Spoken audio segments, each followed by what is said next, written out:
السلام علیکم، آپ دیکھ رہے ہیں پروگرام معرفت امام مہدی اور اس پہ اٹھنے والے اعتراضات کے جوابات۔ میں ہوں سید ضیاء الحسن نجفی۔ بسم اللہ الرحمن الرحیم۔ رب اشرح لی صدری ویسر لی امری واحلل عقدۃ من لسانی یفقہوا قولی ونرید ان نمن علی الذین استضعفوا فی الارض وَنَجْعَلَهُمْ أَئِمَّةً وَنَجْعَلَهُمُ الْوَارِثِينَ۔ صدق اللہ العلی العظیم۔ ہماری یہ گفتگو کا سلسلہ حضرت امام زمانہ عجل اللہ تعالی فرجہ الشریف کے عنوان پر ہوگا۔ حضرت امام مہدی علیہ الصلاۃ والسلام کے حوالہ سے جو اعتراضات کیے جاتے ہیں دشمنوں کی طرف سے، ان کی زندگی پر، ان کے وجود بابرکت پر اشکالات کیے جاتے ہیں، غیبت پر اشکالات کیے جاتے ہیں۔ انشاءاللہ یہ سلسلہ وائز جو لیکچرز ہوں گے، ہماری جو گفتگو ہوگی وہ اس حوالہ سے ہوگی۔ خالق دو جہاں کی اس آیہ مجیدہ جسے ہم نے اپنی گفتگو میں سرنامہ کلام قرار دیا ہے، سورہ قصص کی آیت نمبر 5 میں ارشاد پروردگار ہوتا ہے کہ ہم یہ ارادہ رکھتے ہیں وَنُرِيدُ أَن نَّمُنَّ عَلَى الَّذِينَ اسْتُضْعِفُوا فِي الْأَرْضِ، ہم یہ ارادہ رکھتے ہیں کہ جنہیں زمین پہ کمزور اور بے بس کر دیا گیا ہے ان پر احسان کریں،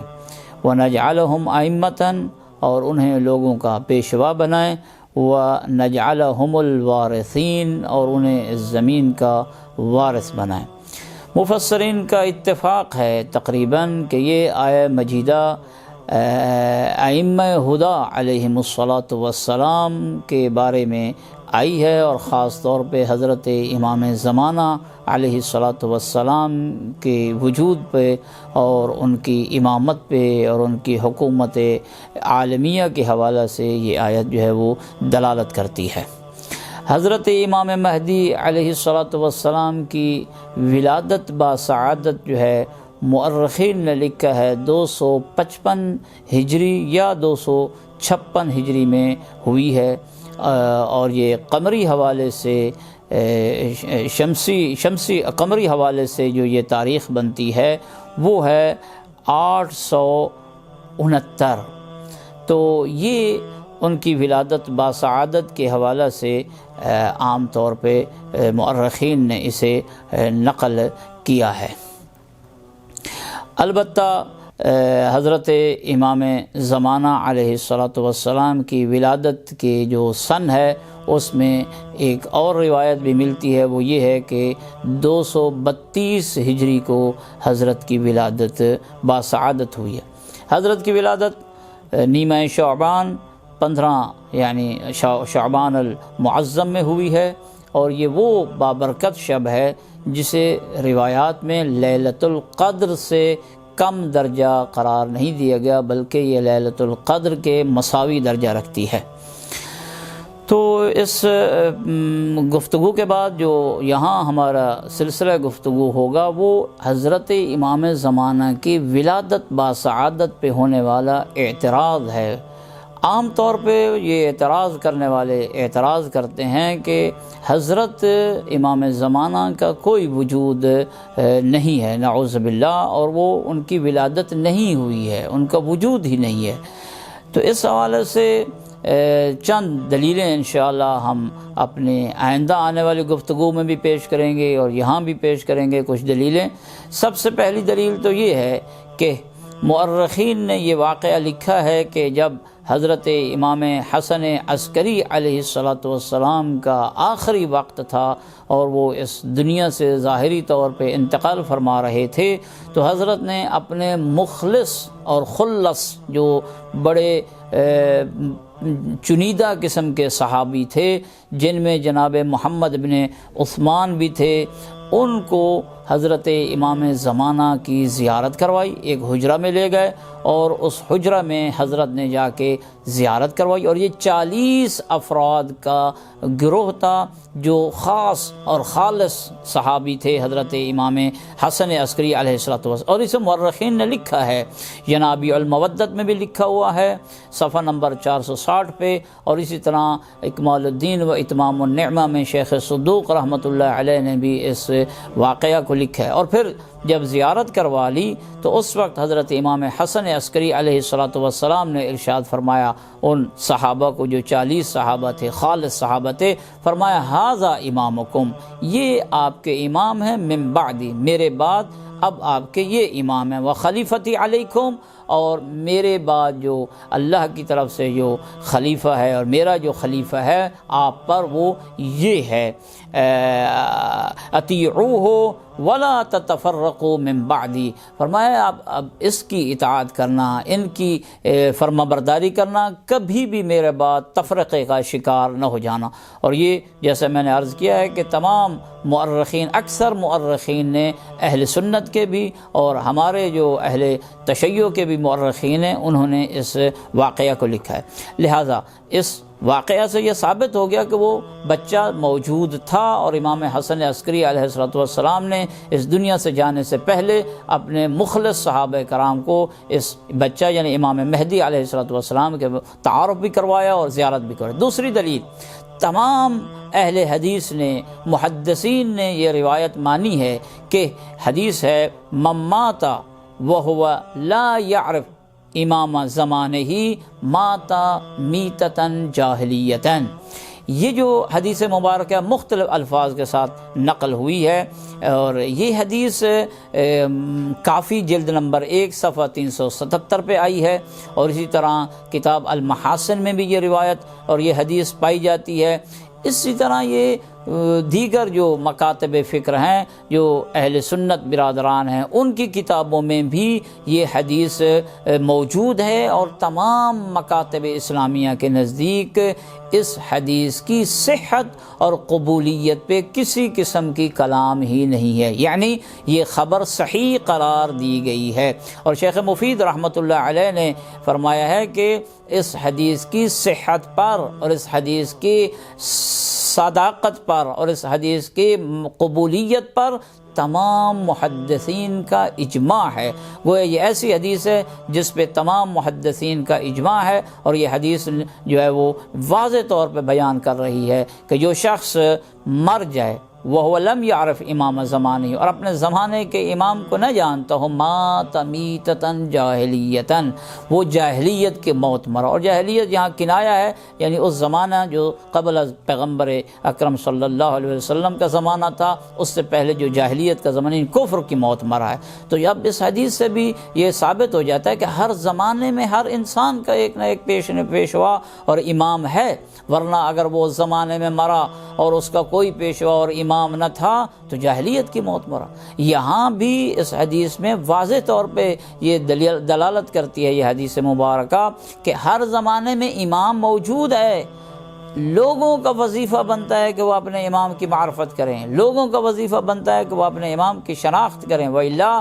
اگر وہ اپنے وقت کے امام کی معرفت کیے بغیر اور اپنے وقت کے امام کی شناخت کیے بغیر اس دنیا سے چلا جاتا ہے، کفر کی موت مرا۔ تو میرا اس حدیث کی روشنی میں سوال ہے، جو لوگ امام زمانہ کے وجود کا انکار کرتے ہیں کہ امام کا وجود نہیں ہے، اس حدیث کی روح سے جب وہ اس زمانہ میں زندگی بسر کرتے ہوئے لوگ مر جاتے ہیں تو وہ بتائیں کہ ان کا امام کون ہے، کس امام کی معرفت رکھ کے وہ اس دنیا سے گئے ہیں، تاکہ کہا جائے کہ وہ جاہلیت کی موت نہیں مرے ہیں۔ اور یہاں کوئی تعویل کرے کہ امام سے مراد جو ہے وہ مثلا نبی ہے، امام سے مراد جو ہے وہ قرآن ہے، تو یہ میرے خیال میں اور تمام محدثین نے اس حدیث کی تفسیر میں کہا ہے کہ یہ تفسیر ٹھیک نہیں ہے، اور اگر ایسی کوئی تفسیر ہوتی تو محدثین اس طرف اشارہ فرماتے۔ پس یہ حدیث بھی اس موضوع پر کہ امام زمانہ یعنی وقت کا امام موجود، ہمارے ہاں تو وہ 12ویں امام موجود ہیں، ان کی ولادت بھی ہو چکی ہے، اس حدیث کی روشنی میں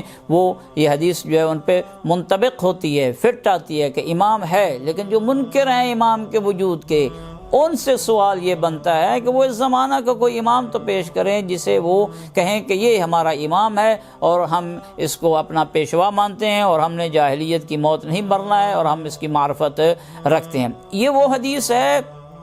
جس کے بارے میں شیخ طوسی جو کہ اس فرقہ محقہ یعنی فرقہ اثنا جعفریہ کے عظیم مرجع اور عظیم مجتہد گزرے ہیں، وہ اس حدیث کی سند کی صحت کے بارے میں فرماتے ہیں کہ یہ حدیث مفروغ عن الصحت ہے، یعنی اس حدیث کی صحت کے بارے میں تو کوئی کلام ہی نہیں ہے، یہ حدیث صحیح السند ہے اور اس حدیث کے بارے میں کسی قسم کو کوئی ڈاؤٹ اور شک اور شبہ کی گنجائش نہیں ہے۔ اب اس حدیث کے اوپر جو ہم تائید کے طور پہ چند آیات مجیدہ کو بھی ذکر کرنا چاہتے ہیں، چونکہ آیات مجیدہ بس اوقات جو ہے وہ اتنی توضیح کے ساتھ اتنی وضاحت کے ساتھ نہیں ہوتی ہیں، تو حدیث اس کی توضیح کرے گی، تفسیر کرے گی، آیات اس حدیث کی تو یہ دونوں مل کے ایک ہمیں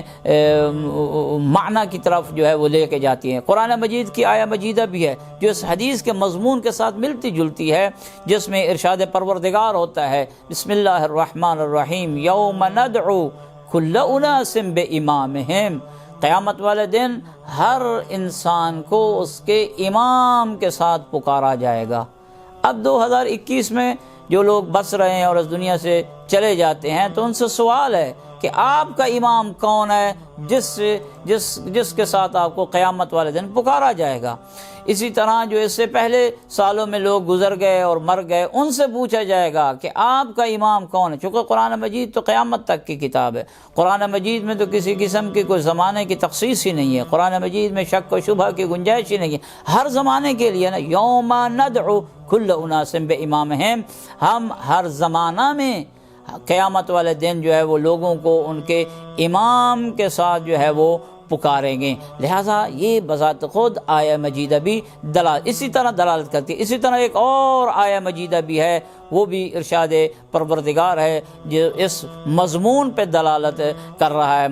باری تعالیٰ کا فرمان ارشاد پروردگار فَكَيْفَ إِذَا جِئْنَا مِنْ كُلِّ أُمَّةٍ بِشَهِيدٍ وَجِئْنَا بِكَ عَلَى هَؤُلَاءِ شَهِيدًا۔ پیغمبر اکرم صلی اللہ علیہ وآلہ وسلم کو خطاب ہے اس آیہ مجیدہ میں، باری تعالیٰ فرماتے ہیں کہ ہم ہر امت پہ ایک گواہ لے کر آئے ہیں، ہم ہر امت پہ ایک گواہ لے کر آئے ہیں۔ فَكَيْفَ إِذَا جِئْنَا مِنْ كُلِّ أُمَّةٍ بِشَهِيدٍ، یعنی ہم ہر امت میں سے ایک گواہ لے کر آئے ہیں، وَجِئْنَا بِكَ عَلَى هَؤُلَاءِ شَهِيدًا، اور ہم آپ کو ان پہ یہ جو ہر امت میں سے گواہ ہیں، ہم نے آپ کو اے حبیب اے پیغمبر ہم نے آپ کو ان پر گواہ بنایا ہے۔ تو سوال یہ ہے کہ اس وقت جو امت مصطفیٰ اس دنیا میں موجود ہے، اس وقت جو دنیا کے گوشہ گوشہ میں نام محمد لینے والے موجود ہیں، یہ جو امت پیغمبر اکرم ہے، ان پہ کون سا گواہ ہے؟ ان میں سے کون سا گواہ بنایا گیا ہے جس پہ پیغمبر اکرم جو ہے وہ گواہی دیں گے؟ لہذا ہر امت میں سے شہید اور گواہ ہونا ضروری ہے، لہذا ماننا پڑے گا اس وقت جو گواہ ہے اس امت کا، اس وقت جو اس امت کا پیشوا ہے، اس وقت جو پیغمبر اکرم حضرت محمد مصطفیٰ صلی اللہ علیہ وآلہ وسلم کو نمائندہ برحق ہے، خلیفہ ہے، وہ ہمارے نزدیک حضرت امام مہدی ابن امام حسن عسکری علیہ الصلاۃ ہے، ورنہ اس کے علاوہ کوئی اگر ہے کسی کے پاس تو وہ پیش کرے، اور یقیناً ان کے پاس کوئی نہیں ہے، پھر اس آیہ مجیدہ کا کیا معنی نکلے گا؟ یعنی اس زمانہ میں اس امت میں سے کوئی شہید نہیں ہے، کوئی گواہ نہیں ہے ان کا، اور جس پہ محمد مصطفیٰ صلی اللہ علیہ وسلم گواہ ہوں گے، پھر اس آیہ مجیدہ کی کیا صداقت رہ جاتی ہے؟ نعوذ باللہ، جبکہ قرآن مجید جو ہے وہ پیغام ابدی ہے، وقتی پیغام کا نام نہیں ہے، اس زمانے تک محدود نہیں ہے، قیامت تک کی امت کے لیے، قیامت تک کے لوگوں کے لیے یہ کتاب ہدایت ہے۔ یہ دلیلیں ہیں اور انشاءاللہ اور بھی ہم سلسلہ دلیلوں کا ذکر کرتے رہیں گے۔ دعا ہے رب ذوالجلال ہمیں امام زمانہ علیہ الصلوۃ والسلام کی معرفت عطا فرمائے اور ان کے قدموں میں شہادت نصیب فرمائے۔ وآخر دعوانا ان الحمد للہ رب العالمین۔